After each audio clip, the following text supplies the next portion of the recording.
Ladies and gentlemen, if you would kindly direct your attention towards me, we are going to get started with this afternoon's program.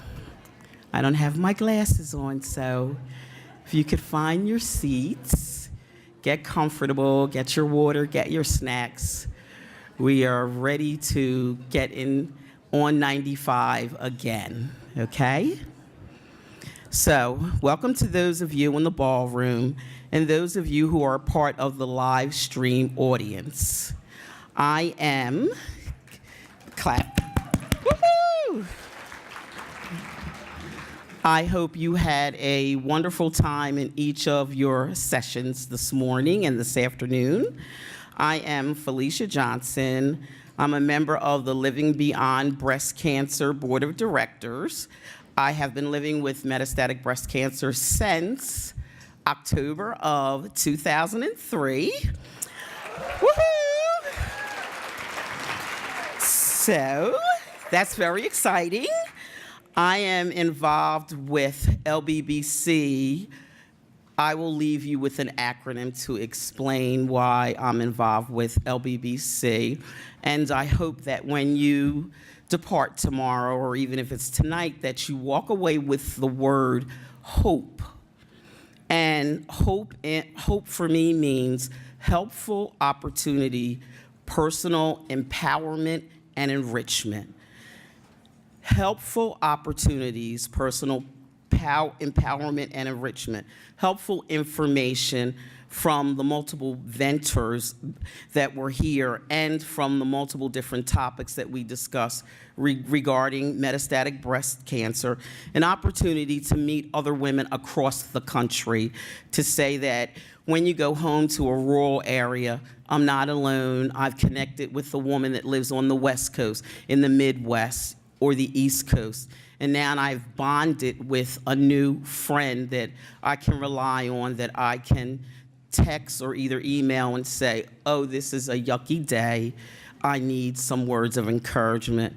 Personal. Don't forget to take care of your emotional health. As women with metastatic breast cancer, it's okay to feel the way you feel, because this was and is a life-changing event. Empowerment and enrichment. Empowering the information that we've received, not only from our speakers, not only from the seminars, but from each other. I got valuable information from women diagnosed before me and how they process the maze of breast cancer, metastatic breast cancer, and enrichment. When I have more information now than I did when I arrived. So remember the word hope. And with that being said, I'm going to introduce our wonderful speaker for this afternoon. Our speaker's name is Kelly Grosklags. She will present for 45 minutes, and then after the presentation, there's going to be a 30-minute session for questions. We will be taking your questions via text, so please text your questions anytime during the program to the following number, 610-365-7523. Once again, 610-365-7532. For nearly 25 years, Kelly Grosklags has been dedicated to her practice of minimizing suffering through her work in oncology, palliative care, and hospice. She is an experienced therapist and a gifted speaker. I like to sing, so that's what that was. She's not going to sing today. She's going to speak.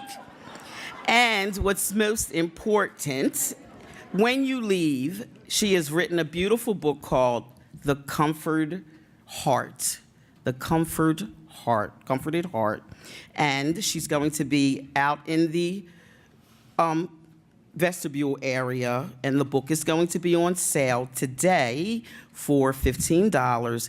Do not go home without the comfort of having her book, speaking to her for a couple of moments, and getting her autograph.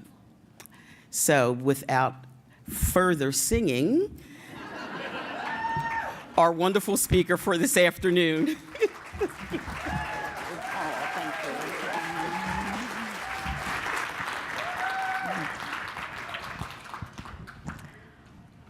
Aren't you relieved? Thank you, Felicia. Hi. Hello. I was a little nervous when I found out I had the closing keynote, because that means your food's digesting, you've listened to a lot, and you're tired. And I was telling some of the LBB staff that, what if nobody comes? Then I'll just stand up here and sing, I guess. I want to thank all of you who have come. I've met several of you through the years. This is my 3rd year speaking at Living Beyond Breast Cancer Metastatic Conference. I am so grateful to the wonderful staff. I am from Minneapolis, Minnesota, and Barbara is my wonderful team advisor and assistant and creative director that has attended with me. So thank you to Living Beyond Breast Cancer for inviting me back, and certainly for having me as the keynote. So I am so grateful. What I'd like to do first is, because the topic is talking about what matters most and breathing in the now, I think we have to come here. We don't want to be out there. We don't want to be at our scan next week. We don't want to be at our results from last week. We don't want to be thinking about having to clean out the litter box when we get home, and the snow I'm sure we're going to get again in Minnesota. So we really want to be here now. So there are some things that I use in my practice, and nobody's going to have to stand up, okay? Nobody's going to have to look at the person next to you and introduce yourself and tell them all that stuff. All we're going to have to do is just breathe and close our eyes for 3 minutes. Is there anyone in here that's opposed to that? Okay. These are called now. They're literally called now. And what they are, is anyone here familiar with the crystal sound bowls? Okay, awesome. I do not play those, and I do not sing, and there's a lot of things I don't do. I also don't have PowerPoints today. So I'm very sorry, I'm not that smart, actually. And so this is my PowerPoint. And let me click it. Okay, see over here.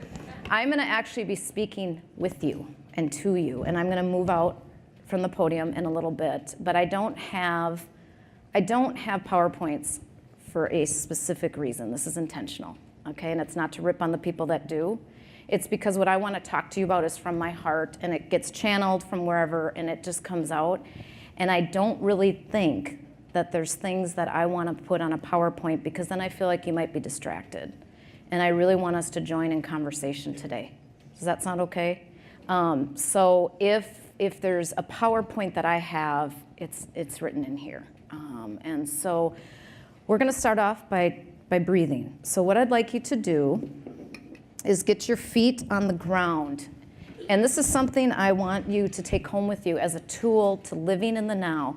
What matters most? Well, one of the things that matters most is our wellness.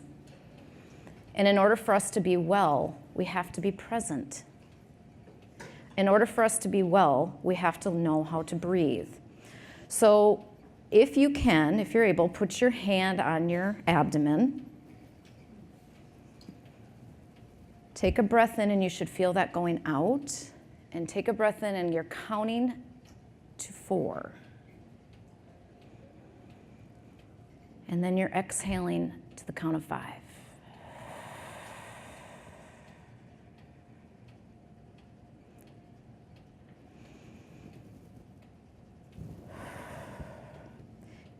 And now I'd like to invite you to close your eyes. And I want you to put an intention out there about what you want to get from this conversation today.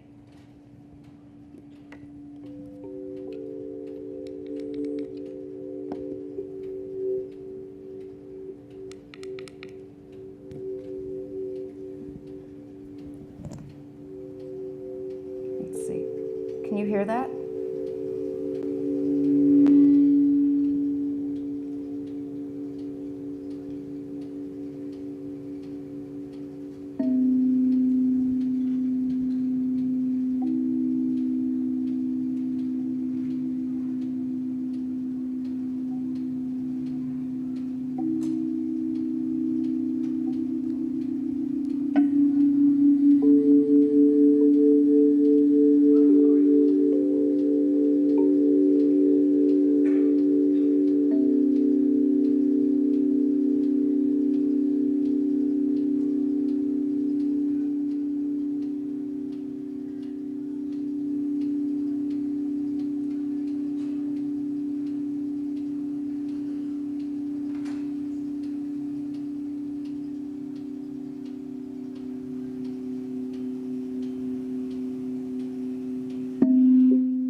So 3 minutes of breathing like that is equivalent to 30 minutes of yoga because of what it touches in the brain waves. When people tell me they don't have time to take out 3 minutes of their day for breath work, then I tell them they need to do 40 minutes.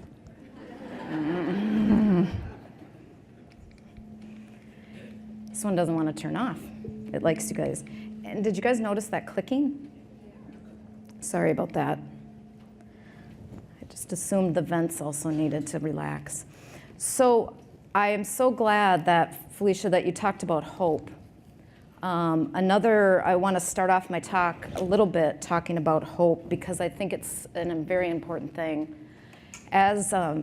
As it was said, I've worked for 25 years in the field of oncology and palliative care and hospice, either in a medical setting or more recently in private practice. So I am a therapist who specializes in psychotherapy with oncology patients and then grief work. So 95% of who I have worked with have some kind of oncology issue.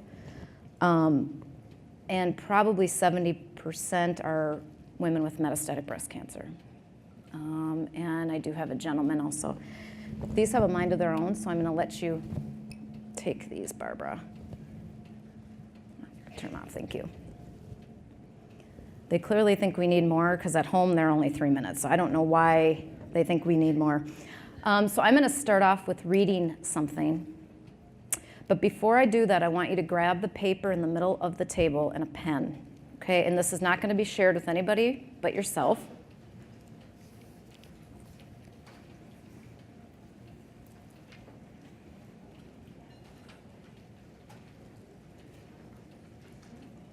I'd like you to number it 1 through 4. And even if you are here as a vendor or a sponsor or a staff member, volunteer, please feel free to do this because I think it's important for all of us. There are more things that matter than 4 things, but right now I'd like you to write down 4 things that matter most to you. What are the 4 things that matter most to you? And just write those down. And no one's going to see these. So if it's Michigan State winning tonight, that's okay.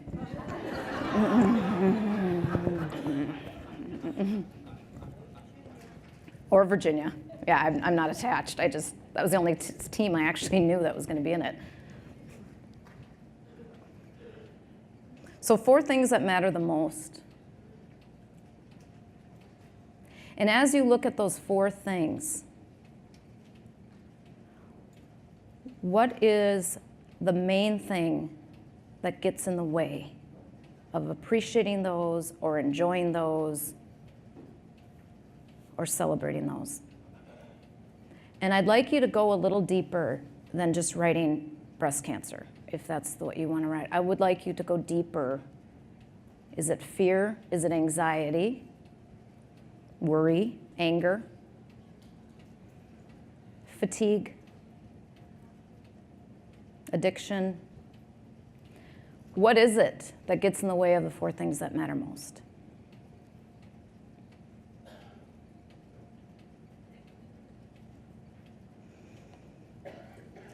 Throughout the talk, I'd like you just to be tuning in to those 4 things that matter most. And see if your energy is going into those things or into those people. I'm going to read quickly before I launch over here. For those of you that have seen me talk, I don't stand behind a podium very well, nor do I stand on a stage very well. But I'm going to, if anybody sees me going off the stage, you have to come back and pick me up and bring me up here. I like to be with, so please don't think I'm better than, but this is the only way we can all see me. So I wrote this article for Coping magazine. It's called Coping with Cancer. And this was published in December of 2017. And the title of it is, When Cancer Happens, Does It Take Courage to Hope? I have met countless people at this conference that come feeling fairly hopeless and leave feeling quite hopeful. And oftentimes it's because of something that was said to them over lunch. The thing about hope is that we can go in and out of it. It's not a one and done. And I don't particularly look at hope as something like unicorns and balloons and flowers and daisies. And I also don't necessarily buy into that if you're having a day where you feel hopeless, you're making your cancer get worse. So there's no shame in this if you don't feel hope right now. But I want to read you something, and I want you to take this in. And if you're a caregiver here, for you in particular, because you carry a very heavy load of trying to remain hopeful. It's important to realize that hope isn't about flowers and balloons and magical unicorns. Hope is a form of medicine. It gives us a mental break from the negativity and the fear. It gives us a mental break from the negativity and the fear. It helps us stay in the moment and believe in ourselves. As a therapist, I want people to view hope as an intention, an avowing of what we want. State it. Let it be your mantra, your prayer, your anchor for getting through your day. I often hear people say, I'm not sure my hope is really realistic.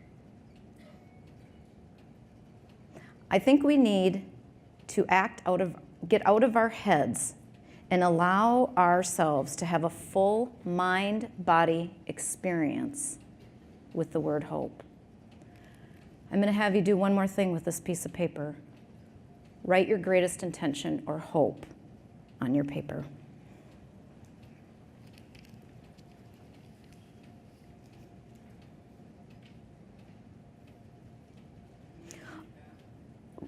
Write your greatest hope or intention on your paper, please. Your greatest hope.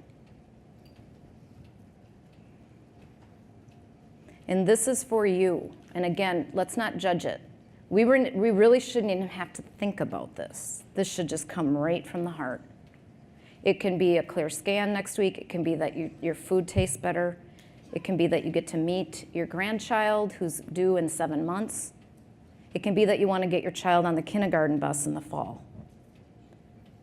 It can be that you want to have enough energy to get through this talk. Truly, because I am understanding how much fatigue, I'm very compassionate about how fatigue is such an issue. And so whatever you want, it can be that you want to be Ned at your next appointment. It can be that you're going to have a peaceful dying when it is your time. So whatever it may be, you get it. You get to write it. You get to claim it. All of us have been disappointed and can become bitter and cynical and numb to the possibility that things will get, and to the possibility, and numb to the possibility that things will get better. This is ultimately our choice. Hope is a choice. It's a decision about what energy we want to carry around. One of the most profound examples of hope that I have seen was displayed by a woman with terminal cancer. She was hopeful that her treatment would work and would give her more time, which is very much a common hope with most of my patients. And if it did, she got in common hope with most of my patients, and it did. She got 5 more years. 5 more years, right? Isn't time I see so many heads shaking. Isn't time such a thing? Whether it's you live your life in 3-month increments, whether you live your life from tumor marker to tumor marker, whether you live your life for the next big goal, whether you live your day based on your medication. I'm seeing a lot of heads. Time is not something that we take lightly. it becomes the greatest focus in terminal illness. It really does. It becomes one of the greatest focus. And with each passing calendar, it's like, oh, I just used up one more year.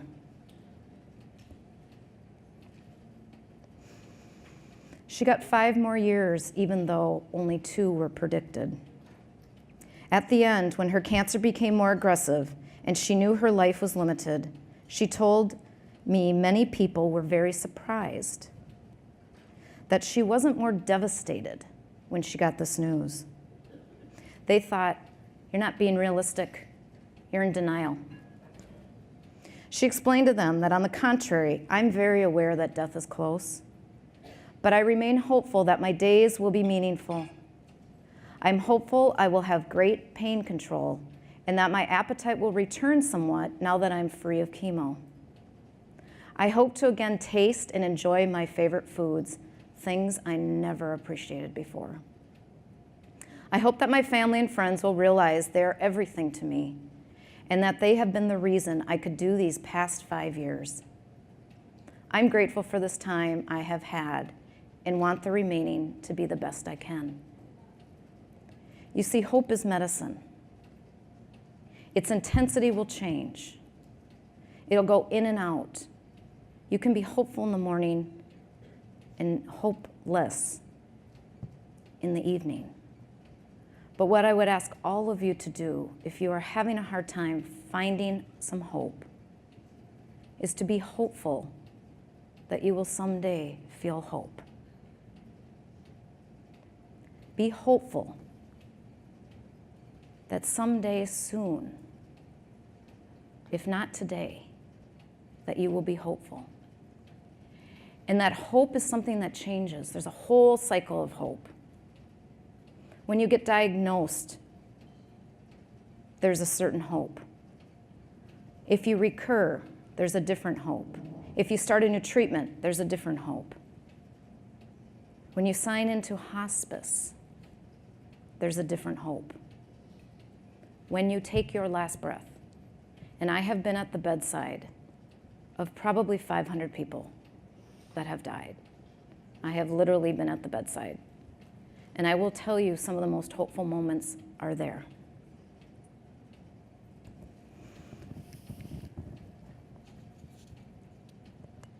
So I am very aware, and now I'm going to switch. So does the microphone just go with me? Like this. Wow, this is a really good sound system. Sometimes I go here and it stays there. I apologize, I'm not wearing nylons today. I hope that's okay. So I'm going to come out from the podium and expose myself here. But it's really cold in Minnesota, and I heard it was really nice here, so I thought it's springtime. I want to talk about hope. I want to talk about healing versus curing. Okay? We heard this morning about cure. And we hear about races, race for the cure, golf for the cure, tennis for the cure, anything for the cure, right? Is there tennis for the cure? I mean, I don't know where that came from, but tennis for the cure, volleyball for the cure, bags for the cure, whatever it is for the cure. Why aren't we calling these things for the healing with metastatic cancer? Because even though there is not a cure, I have witnessed hundreds, if not thousands of people that have healed. That have healed. Is that through forgiveness? Is that through connecting with somebody you've been estranged with? Is that through getting people out of your life that don't belong? Is that through meeting new friends and before you were very shy and you didn't feel worthy, but you come to a conference like this and you're in the popular crowd? People want to be with you. You get them. You talk their language. They don't cock their head like this when you say things, and they don't look like this at you. And they don't say, but you look so good. They don't say these things. Even though you do look good, by the way, but they don't say those things. They don't say, oh my gosh, that treatment is done. You must be so glad glad. No, actually, I'm not. Not in metastatic breast cancer. I'm relieved, but that means something different. So how do we heal? Every one of us in this room can heal at any given time. Part of your healing is coming to this conference. We heal by being vulnerable. We allow ourselves to be vulnerable. And crying isn't the only way we're vulnerable.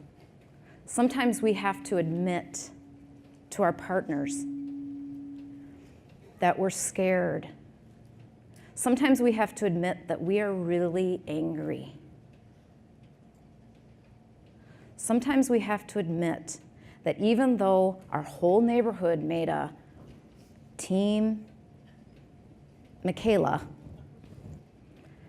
strong, Michaela warrior, Michaela this and that. Is there a Michaela in the room? No Michaela. Okay, I'm glad I picked that name. Michaela. What happens to Michaela when everybody on her carrying bridge is saying, you're so strong, you're such a warrior, and everybody's wearing these bracelets, and everybody's so excited for Michaela because she was able to walk around the block last week, she took the kids to class, she made a gourmet meal. What happens with Michaela when she's having a day where she's scared to go outside in that community and not be what the community has made her out to be?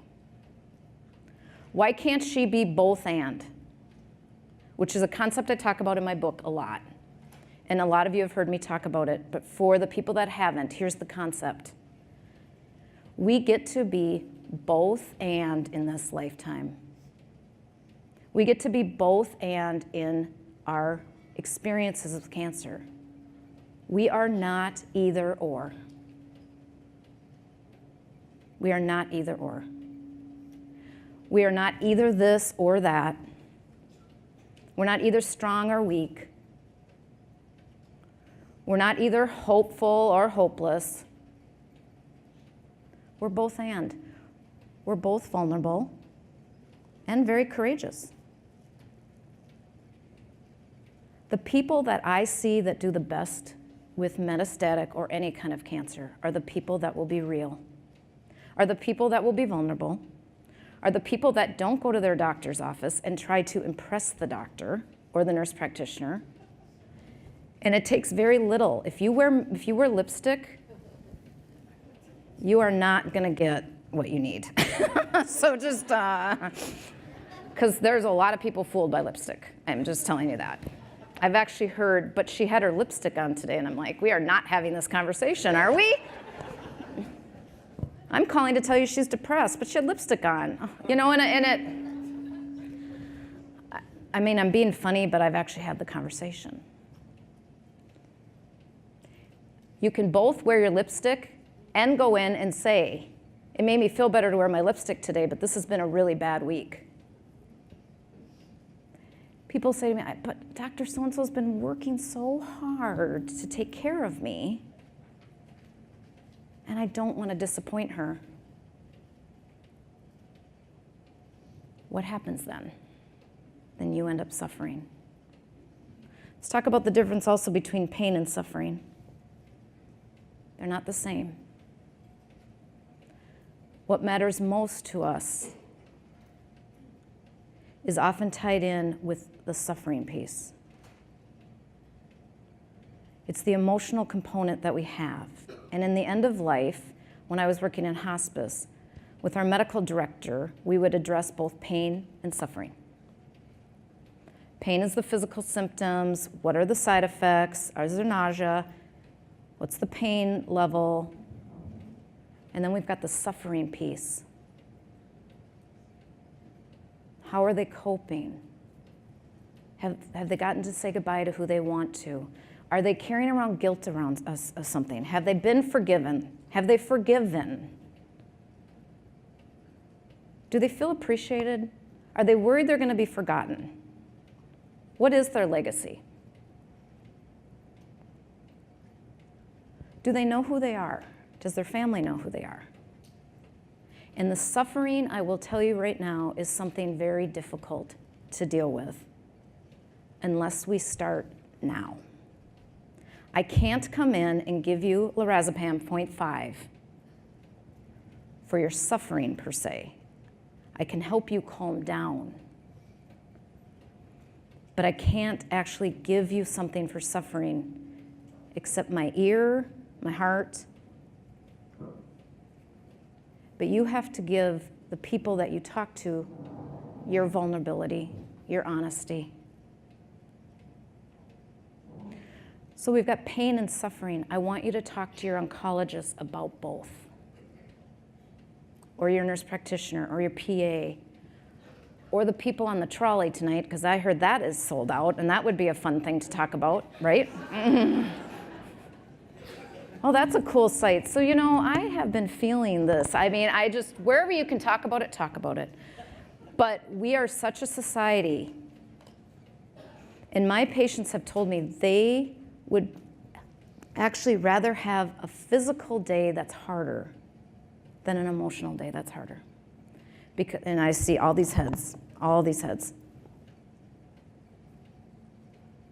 So see, this path is more common than different for people in the sense of us being humans. So if I'm seeing heads shaking here, and I'm seeing heads shaking in Minnesota, and I'm seeing heads shake in New York, and I'm seeing heads shake in Chicago, in California, it's very, very interesting. Why do you think people say that? Well, you can go out, and if somebody says, "How are you?" and you say that you have a headache, and you've had a bad headache for 3 days, I am so sorry. If somebody asks you how you're doing, and you say, "I'm incredibly panicky, and I feel very depressed," and I don't even know, the funny thing is I'm fighting for my life, and I don't know if I want to live. That is a very quick way to clear a room. If you don't like your in-laws, you may want to bring that up at the next holiday. So what does this clock mean, Janine? Does this mean I have 13 more minutes? Oh, I have 13 more. Oh, to take questions. Okay, this is kind of cool. But she went over this morning, so I get to go over 3 minutes too. So please be vulnerable. You know, whenever I speak at a conference, I think people, and I speak at a lot of bereavement conferences as well, I think people are just so brave to come. You don't know why you're coming. You don't know what's going to happen to you when you come. You might get triggered. And there's a chance you might get in touch with some things that you haven't addressed yet.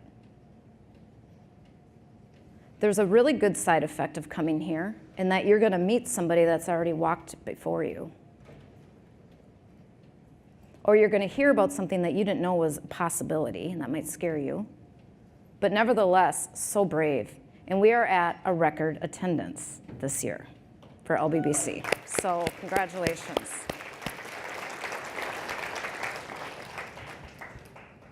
I might tell one of my friends that, and they say, "That's so depressing. That means that more people are getting metastatic breast cancer." And I'll say, no, it means that more people are willing to be open and vulnerable about it and admit that we need support. At my last talk in Minneapolis, there's a Swedish proverb that joy shared is double joy, but sorrow shared is half the sorrow. So today we share, and we leave with half of the suffering, or half of the burden. And we breathe in the now when we're feeling comfortable. As I said, that hope is the break of the fear, the break from the fear. And so you breathe it in, out of 4, or in of 4 and out of 5. And you literally can breathe in those words that you wrote down. And there are so many studies. Now that I could have had a PowerPoint done. Okay, so here's the studies. We're just going to pretend it's up here about the power of what you tell yourself. And this isn't that you got to put positive to think, cancer, you're going to make it come back and get worse. It's not that. Wake up tomorrow and say, I'm going to have a good day, or say you're going to have a bad day, and watch your next hour. So look at the word on your paper. Look at the words. What's your hope? What matters most? And breathe those in. That's where your energy should be going. What's getting in the way? I actually have worked with countless people where I will have them have a discussion with the fear, the anxiety, the anger, the whatever it is. And you literally have it sit down, have it stand up. What do you need to tell me? I need to tell you that I will come back to you, but right now, you don't get to exist here. It's both and. Right now, I'm going to tell you that I'm going to put you over here, because even though there's a chance, the statistic I think is like 80% of what we worry about does not ever happen. And that we worry because it's our unknown. But whenever we get to it, it's the known. It becomes our known. If someone would have said to you 8 years ago, you're going to get diagnosed with metastatic breast cancer, I'm not going to be able to handle that. I'm not going to be, that would just create such a fury in your world. And here you are today, coping, and doing more than coping, integrating and learning and even laughing while having metastatic breast cancer, because it has become more of a known. So when you're worried about things that are unknown to you, reassure yourself that when you get to it, whatever that it is, that you will know what to do, and if you don't, there will be people that will help you. So isolating to be ill. So isolating. However, and so lonely, right? Even when you're in the doctor's office and you're surrounded by multiple people that might get it, they still don't necessarily get your story. So again, that's both and. We're both on this individually and surrounded by an incredible community. And what is it like to walk into a ballroom? For some of you, the first time, it's probably like going to school for the first day. What's it going to be like? How do I dress? What do they look like there? And you still did it. This was your unknown, for those of you that are new. And now you look like you've come to 100 of these because you're so comfortable. And I watch people out there talking and laughing, and it's just, isn't it? It's just so heartwarming. And it can be scary.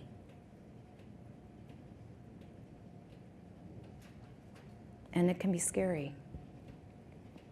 Pay attention when you're out by the yogurt area or the cookie area or the bathroom or whatever, and just watch how people greet each other at this conference. It's very unique. And that is to help, and that should minimize the suffering. Because one of the greatest sufferings that I see with people is the loneliness. Sometimes they're living in a home where people don't get them. They're tired of hearing about it. It's been 9 years. It did it, all this.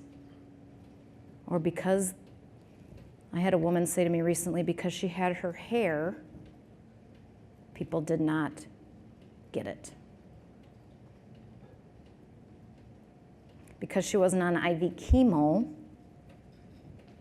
people didn't consider her treatment as something she should be concerned about or something that would warrant. So that's suffering. So I really want, if you don't take anything else away today from this, I want you to think more about the both and. I want you to start getting into that way of living. That you can both have a really difficult day emotionally in the morning and be open and vulnerable to allow a shift to happen in the afternoon. Vulnerability is not encouraged in this society. We know Brené Brown has taken it to a wonderful area for us. But let's face it. Why do we go into medical appointments and keep it together? Why do we worry about burdening people so much? It's because we were taught, either by ourselves or by where we grew up, that vulnerability is not allowed.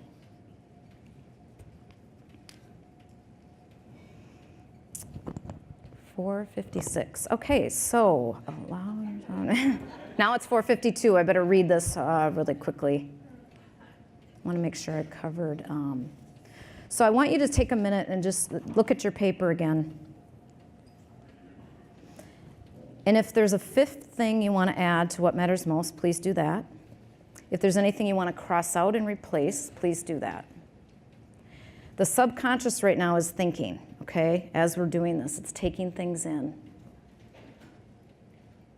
If you want to replace anything. If you didn't have a hope, but you may now, please write it down. If you have more hope, you can write more than one. If you want to work on what's getting in the way, one thing I'd ask you to do is next to that put, allow yourself to be vulnerable. Because that is something that can get at most of what gets in our way.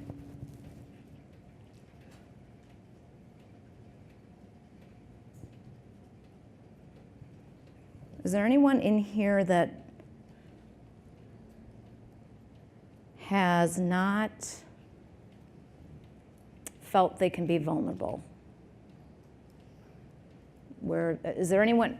No, nobody in here is going to be vulnerable enough to raise their hand. I see that. Okay, so thank you. Anyone else in here have felt in their life throughout this experience of cancer that you had to always be strong and not be vulnerable? Is there anyone? Okay. Now, I choose that word, always be strong, because that's society. Quite frankly, the strongest to me are the ones that are vulnerable. And again, that doesn't mean you're a puddle on the floor. That means you're real and authentic. I know a lot of you follow my page on Facebook titled Conversations with Kelly. If you're on Facebook, I'd love you to join. I write something twice a week in general.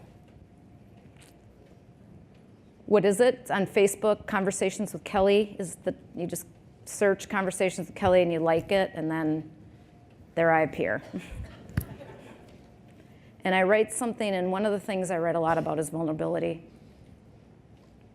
And then it's kind of a community. People write they'll chime in and they'll write wonderful things. And it's not like the Metastatic Breast Cancer Facebook closed group, because it's open for all people. It's actually across the world. And it's for anybody that just wants to be part of a healing and beautiful community.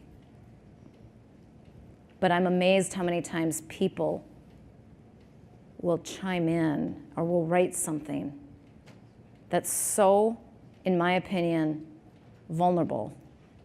And yet how many people respond to it, like it, oh yeah, da. It's like some of the most beautiful things. And for the men in the audience, sometimes I feel the most for you.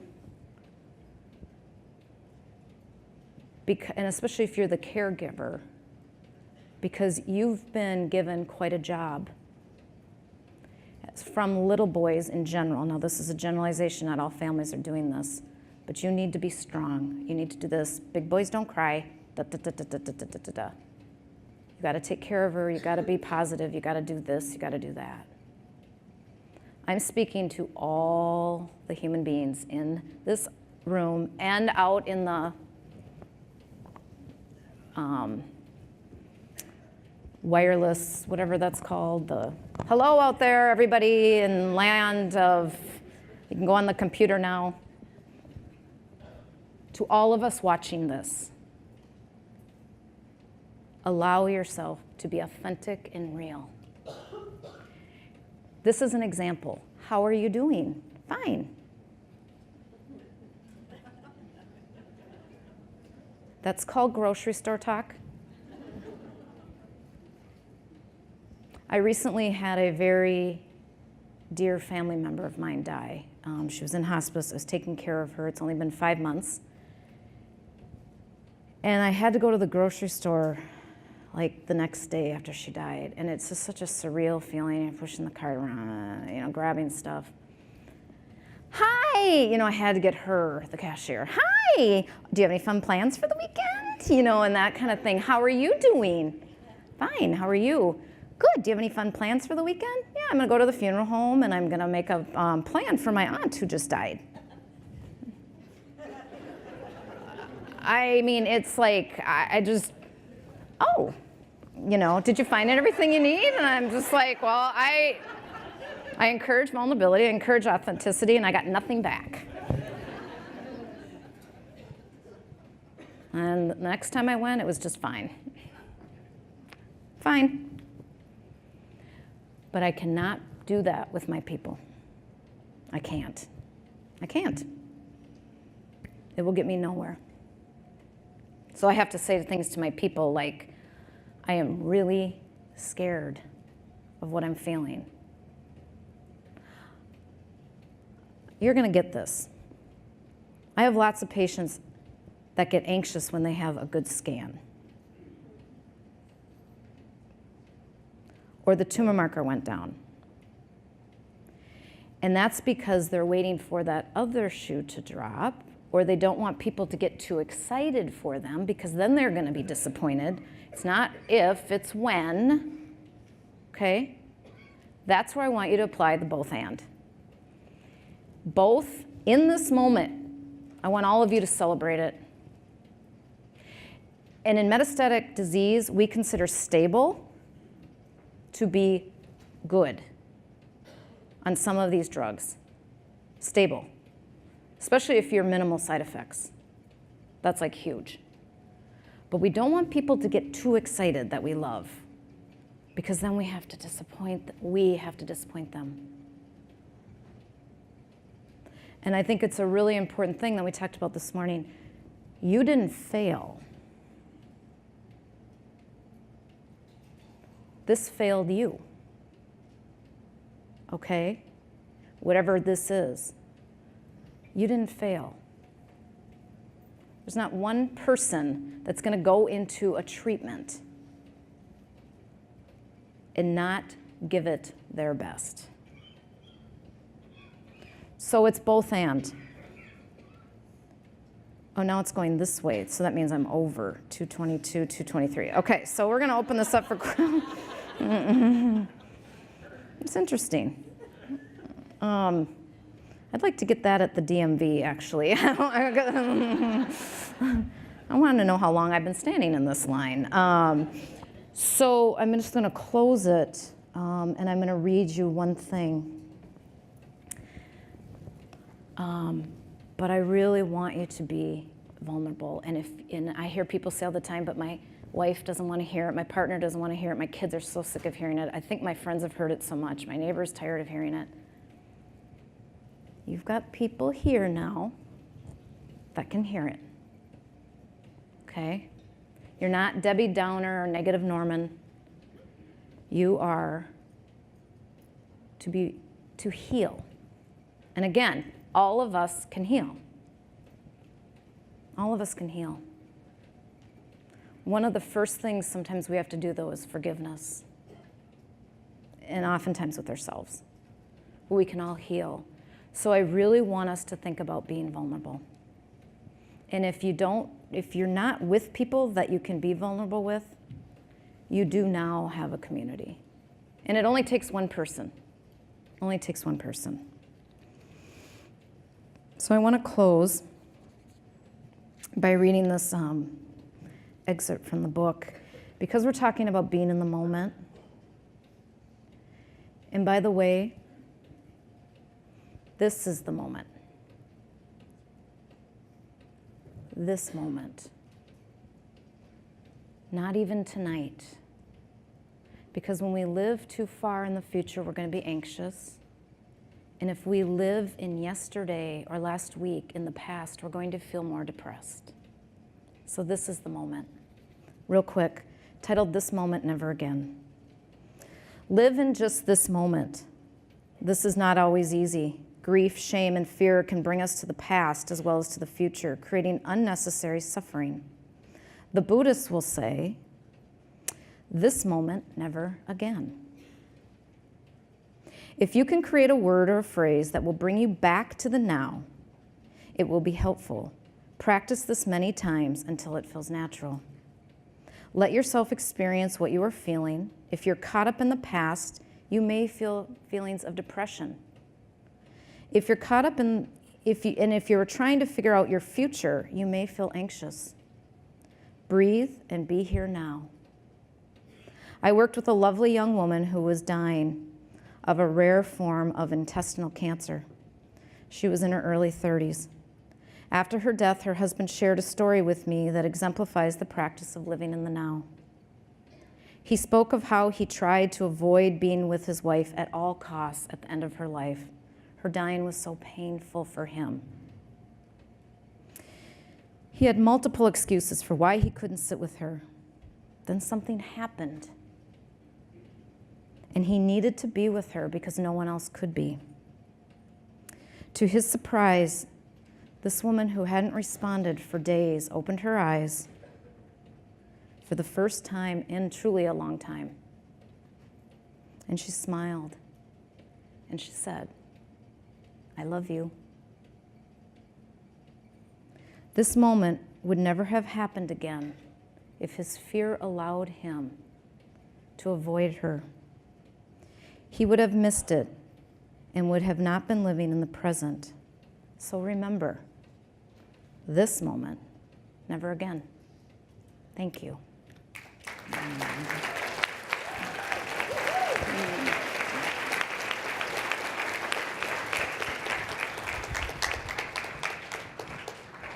I do have one caveat about the questions. I totally understand the texting piece.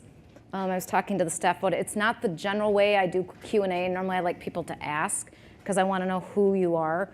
But for the sake, because this is such a large group, we have to text. If you are not able to text or do not have a phone that texts, you can certainly write it down and give it to somebody in the back standing. Is there anybody? There you go. She'll take it. If you want to write it down for me, that'd be great. Oh, Amy's got it. Okay, so when and if your question is being addressed and you just want to wave at me because you want to know, because you want me to look at you, because this is going to be really hard when you ask. I'm just going to be looking. But if you want me to look at you and address you directly, you can wave. So does anyone have questions? We do have some questions, and in the spirit of reading people's questions, I'll read it just as it was phrased. Okay. After being diagnosed with MBC, it seems we go through grief. We grieve the life we expected to live. Is that a good comparison? Are grief therapy techniques useful to those with terminal illness? Absolutely. Absolutely. Grief, and if I would have had more time, I would have gotten into grief. There's a lot in the book about grief. Anytime we lose something or someone, there is grief. Now, grief is not the event.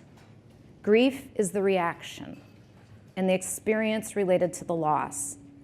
The loss is of your security. The loss is of your future, so to speak. The loss is of the ability to stay awake long enough for things because you're so fatigued, the loss of whatever it may be. So absolutely, grief is part of this. I am not as much into the 5 stages of grief as much as I am into that grief is a spiral, and that we go through experiences, whether we get angry, whatever it may be, and we just spiral, and sometimes we come back and we experience it. You know that phase in grief that talks about acceptance? Like somehow we have to do that. I actually am more of the camp of let's try to just acknowledge it. And if we can acknowledge what you're experiencing with the loss, that is less pressure than I got to accept this. No, I want to acknowledge it. This has happened, diagnosed with this. This is really unfortunate. It was missed, it was misdiagnosed, whatever it may be. I want to acknowledge it. But for right now, I can't accept it. And that's okay. So absolutely, it's a grief, and it should be treated as a loss. And not only for you, but the people that love you. Because there's a security that has been taken. So whoever you are, absolutely. There's not one of us in this room that has not experienced grief. 100%. Whether it's from an animal dying, a job loss, a diagnosis, it is absolute grief. And so grief needs tender hands. Grief needs tender hearts. And grief needs you to be vulnerable so that you can move with it. Thanks, Kelly. So I'll read this just as it was written. I don't know if the person's going to want to out themselves if they're with their spouse. Okay.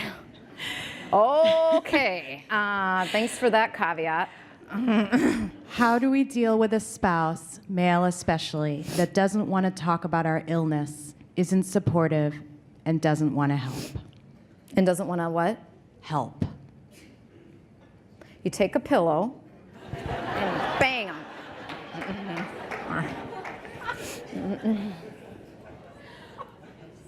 'em. First of all, you have to realize again that we weren't born into this world knowing how to deal with this.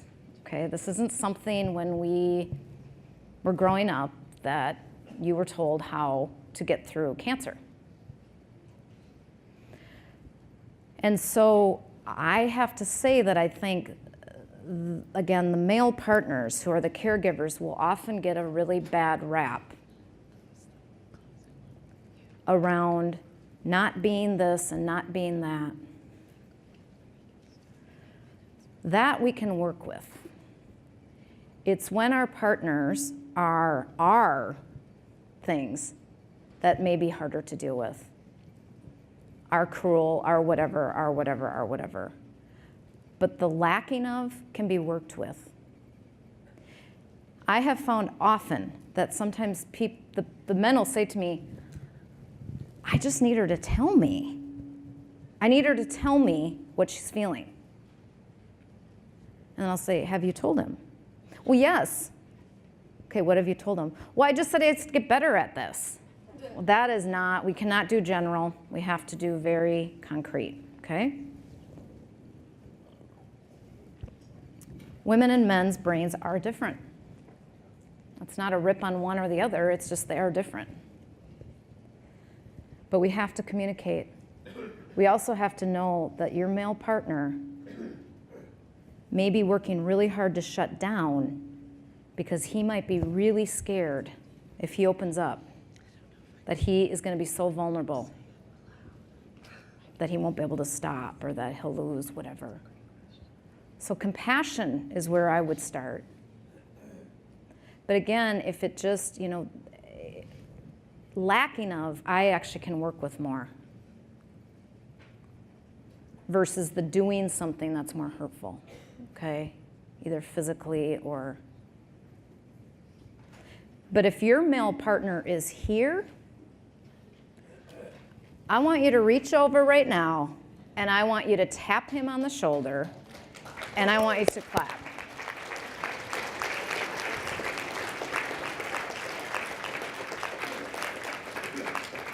If you are in a female-female relationship, I want you to reach over and tap her on the shoulder because truly it's just,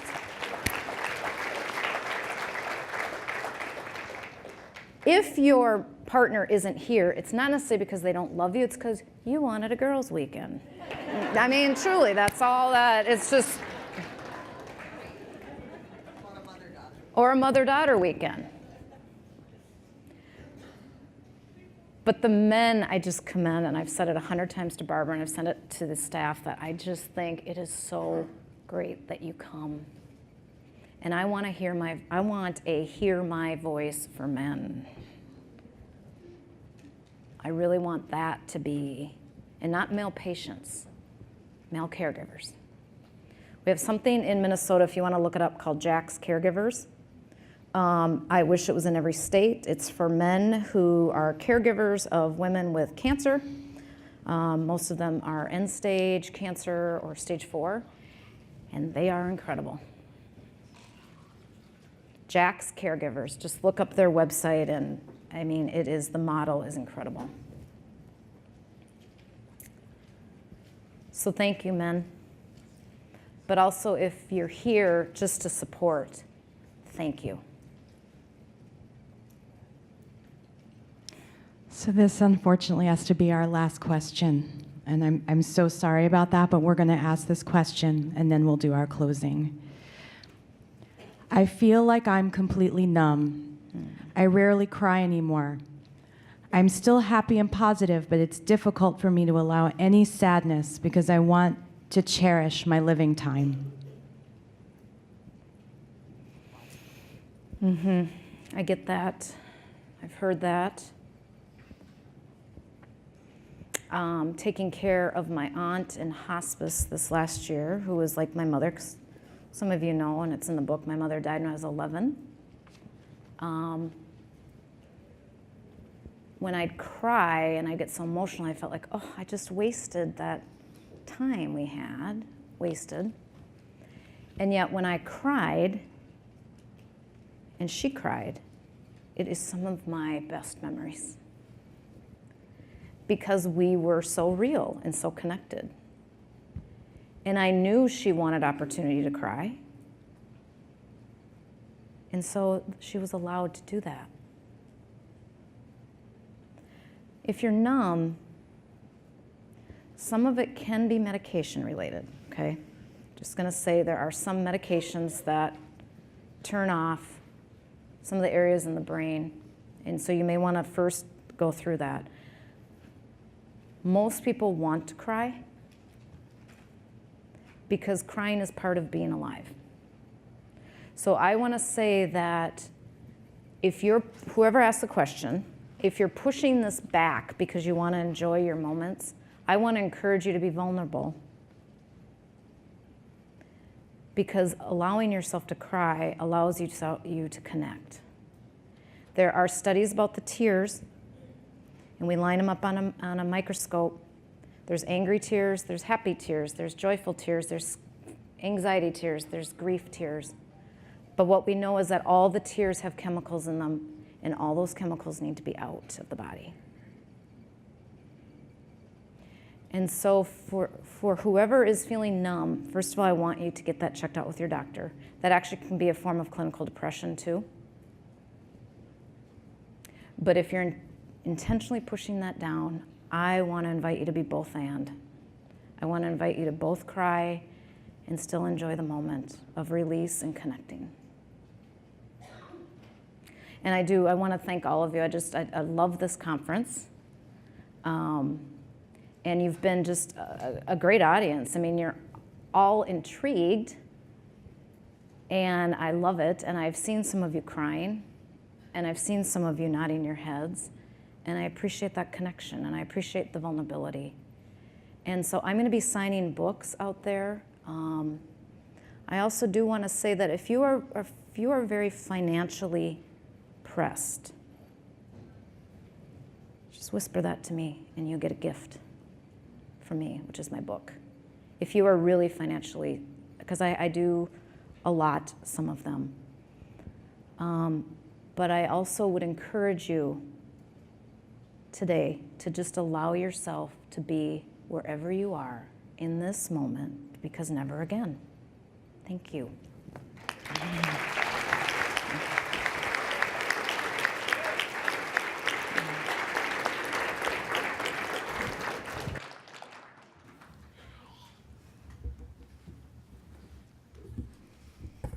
Hi, everyone.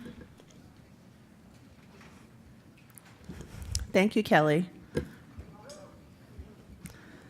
I also want to say that Sheila from Wisconsin wants Kelly to know you gave me back my smile today.